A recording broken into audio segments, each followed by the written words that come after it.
नमस्कार.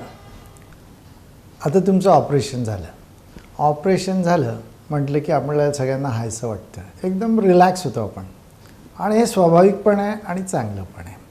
पण त्याच्यानंतर आपण काळजी पण घ्यायची आहे. ऑपरेशन नंतरची ही पण फार महत्त्वाची गोष्ट आहे. कारण कसं होतं, हे जे डॉक्टरांनी प्रयत्न केलेले आहे, हे ऑपरेशन केलेलं आहे, आपल्याला फक्त डॉक्टरच दिसत, पण तसं नाही आहे. स्वच्छतेच्या कर्मचाऱ्यांपासून पॅरामेडिकल सगळ्यांनी जी मेहनत घेतली त्याच्यामुळे हे ऑपरेशन सगळ्यात चांगल्या रीतीने होऊ शकलं आहे. आणि आता त्याचा रिझल्ट जर आपल्याला चांगला पाहिजे तर निश्चितच ऑपरेशन नंतरची काळजी घेणं पण खूप महत्त्वाचं आहे. आता असं त्याचं काही खूप स्ट्रेस घ्यायचा, तणाव घ्यायचा आहे असं नाही आहे, पण ते विसरू पण नाही. कारण विसरलं तर आपल्याला त्रास होतो, आपल्याला जसा रिझल्ट पाहिजे तसा मिळत नाही. आणि हे विसरतो का ते पण मी सांगतो. आपण खूप रिलॅक्स होतो, भेटणारे खूप लोक येतात आणि मग त्याच्यात ते ड्रॉप्स टाकणं विसरण्यात येतं. कारण ड्रॉप्स साधारण 1-1 तासांनी किंवा 2-2 तासांनी असतात. पण हे तसं व्हायला नको. म्हणून माझे सहकारी जे तुम्हाला समजावून सांगतील ते समजून घ्या आणि त्याचं प्रात्यक्षिक पण दाखवतील की ड्रॉप कसे टाकायचे, स्वच्छता कशी करायची ते पण पाहून घ्या. आणि त्याच्यात जे स्वच्छता मी सांगितलं, सगळ्याच हॉस्पिटलमध्ये स्वच्छता किंवा डोळ्याच्या ऑपरेशननंतर डोळ्याची स्वच्छता खूप महत्त्वाची आहे. पण पुष्कळांना कसं वाटतं स्वच्छता म्हणजे लगेच आपण पदराच्याने डोळा पुसला पदराने किंवा धोत्र्याच्या सोगाने डोळा पुसला, तर तसं नाही. ते उकळलेल्या कापसाने पुसायचं आहे. तर ते कसं करायचं ते समजावून सांगण्यात येतील, दाखवण्यात येईल, त्याचं प्रात्यक्षिक दाखवण्यात येईल. हे जे समजावून सांगणार आहे ते म्हणतील ड्रेसिंग केलं का, म्हणजे ड्रेसिंग म्हणजे ते स्वच्छता. आणि आपल्याला असं वाटतं ड्रेसिंग म्हटल्याबरोबर की ते डॉक्टरांनी करायला पाहिजे किंवा नर्स तरी लावून घेऊ का मी, तसं नाही.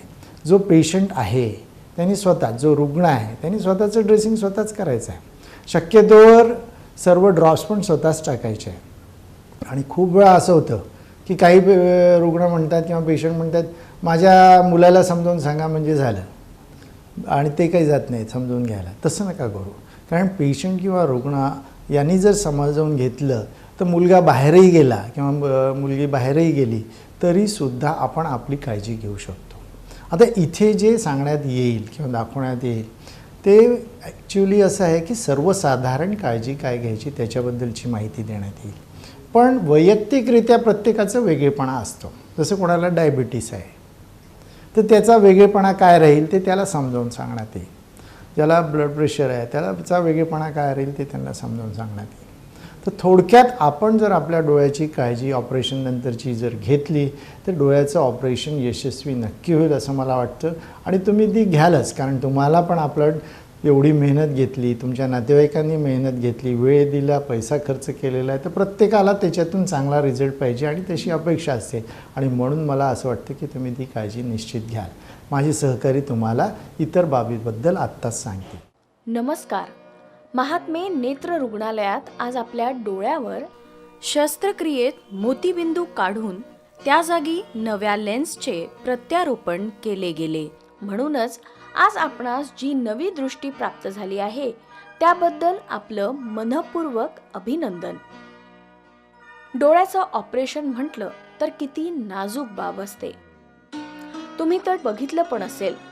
अतिशय दक्षतेनं, काळजीपूर्वक, जबाबदारीने मायक्रोस्कोप खाली बघून ऑपरेशन करताना आमचे नेत्रतज्ञ आणि सहकारी त्यांचं सगळं कौशल्यपणाला लावत असतात. त्यांच्या या प्रामाणिक प्रयत्नांना आलेलं यश टिकवून ठेवायचं असेल तर तुम्हालाही काही काळजी घेणं आवश्यक आहे. त्याबद्दल आता सांगणार आहोत. लक्षपूर्वक ऐका हं. काही अडचण असेल तर नंतर विचारू शकता. ऑपरेशन नंतर घ्यायची काळजी, सूचना बऱ्याच असल्या तरी 2 गोष्टी अतिशय महत्त्वाच्या आहेत. आणि काहीही झालं तरी या 2 गोष्टी करायलाच हव्यात. एक म्हणजे डोळ्यात डॉक्टरांनी लिहून दिल्याप्रमाणे वेळच्या वेळी ड्रॉप्स टाकणे, आणि दुसरं म्हणजे दिवसातून 2 वेळा ऑपरेशन झालेला डोळा स्वच्छ राहावा म्हणून ड्रेसिंग करणे. बघा, तुम्हाला एक फाईल दिलेली आहे. त्यात सुरुवातीलाच एक ट्रीटमेंट चार्ट दिला आहे. या चार्टमध्ये वरच्या रकान्यात डाव्या बाजूला डोळ्यात टाकायचे औषध म्हणजे ड्रॉप्सचे नाव लिहिलेले असेल आणि त्यापुढे ते औषध टाकण्याची वेळ दिली असेल, 7, 8, 9 याप्रमाणे. मोतीबिंदूच्या ऑपरेशन नंतर जवळपास सर्वांनाच 2 तऱ्हेचे ड्रॉप्स डोळ्यात टाकावे लागतात.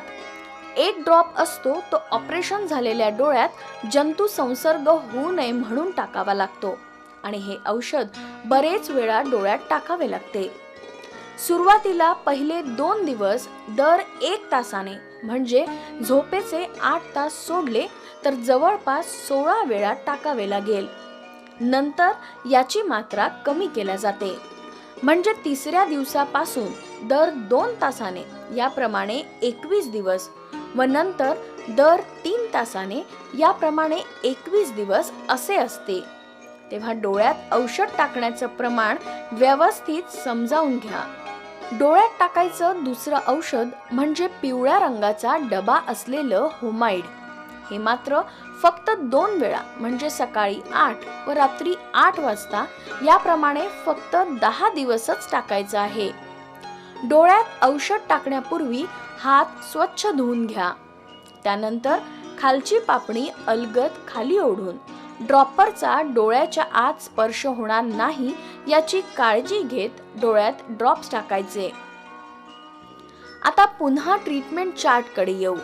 या चार्टच्या खालच्या रकान्यात पोटात घ्यायची औषधं लिहून दिली आहेत. ऑपरेशन नंतर डोळ्याचे ड्रॉप्स जवळपास 3 महिन्यांपर्यंत टाकावे लागतात. मात्र पोटात घ्यायची औषधं 3 ते 4 दिवसच घ्यावी लागतात. ही औषधं किती वेळा घ्यायची आहेत ते समजावून घ्या. शक्यतोवर रिकाम्या पोटी औषध घेऊ नका, काहीतरी खाल्ल्यानंतरच घ्या. डोळ्यात टाकायच्या ड्रॉप्स बाबत आणखी कटाक्षानं सांगायचं तर हे ड्रॉप्स सतत आपल्या सोबत ठेवायचे आहेत. तुम्ही कुठेही बाहेर गेलात किंवा इथे दवाखान्यात फेर तपासणीसाठी आलात तरीही हे ड्रॉप्स सोबत आणायचेच आहेत, कारण डोळ्यात औषध टाकण्याची वेळ चुकता कामा नये. स्वतःच्या हातानं देखील आपण आपल्या डोळ्यात सहज औषध टाकू शकतो. ते शिकून घेता येईल. ऑपरेशनसाठी नेत्रतज्ञांनी घेतलेले परिश्रम, तुम्ही केलेला खर्च, तुमच्या आप्तांनी दिलेला वेळ या सगळ्यांचंच सार्थक व्हावं असं वाटत असेल तर अतिशय भक्तिभावानं डोळ्यात वेळच्या वेळी औषध घाला. त्याबाबत हयगय झाली तर त्याची मोठी किंमत द्यावी लागू शकते. आता ड्रेसिंग कसं करायचं ते बघूया. सर्वप्रथम बघूया ड्रेसिंगची तयारी कशी करायची.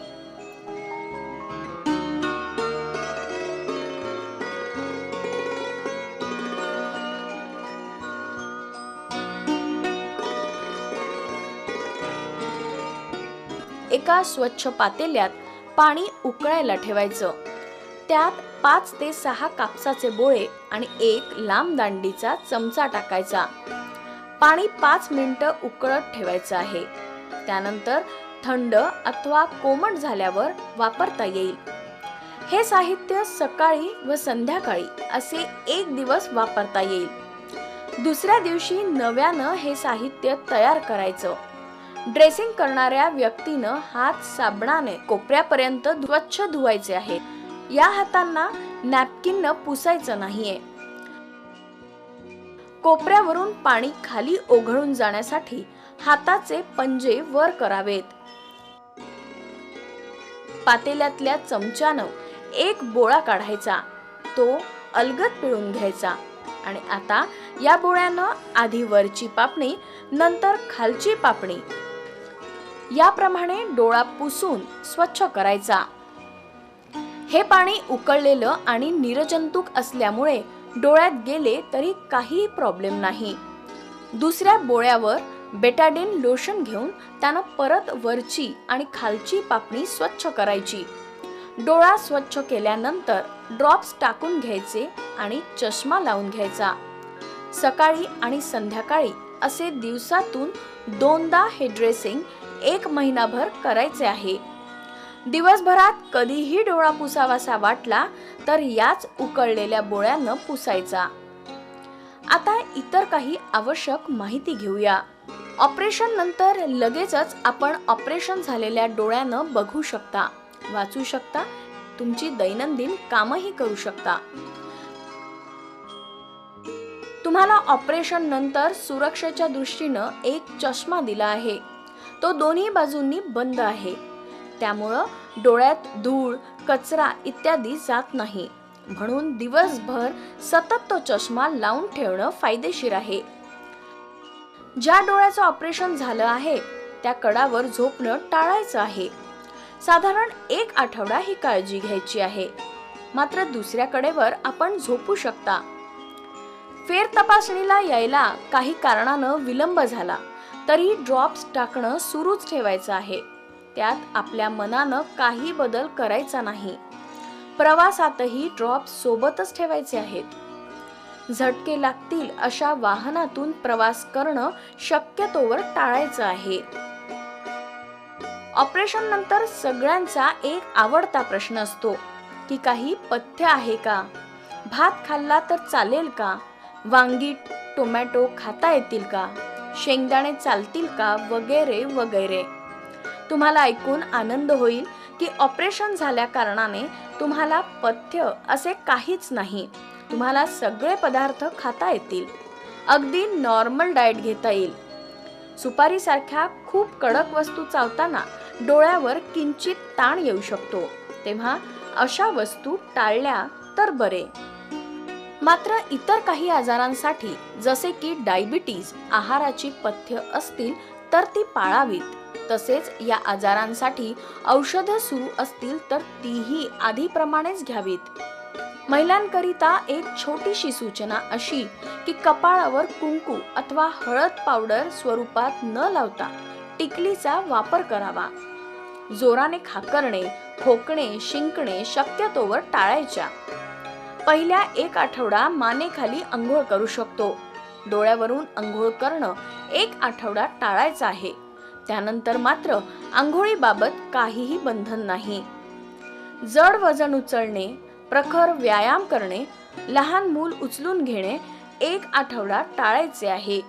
ऑपरेशन नंतर डोळ्यातून पाणी गळलं की आपल्या जवळ असेल त्या रुमालानं, कापडानं, पदरानं पुसण्याचा मोह आपल्याला आवरणं कठीण जातं. मात्र हे धोकादायक ठरू शकतं. डोळ्यातून पाणी गळलं तरी ते गालापर्यंत ओघळू द्यायचं आणि मगच पुसायचं. उकळलेल्या कापसाच्या बोळ्यानंच डोळा पुसायचा. ऑपरेशन झालेला डोळा चोळणं, खाजवणं टाळायचं आहे. लहान मुलांना कडेवर घेणं टाळायचं, कारण लहान मुलांशी खेळताना चुकून ऑपरेशनच्या डोळ्याला इजा होण्याची संभावना असते.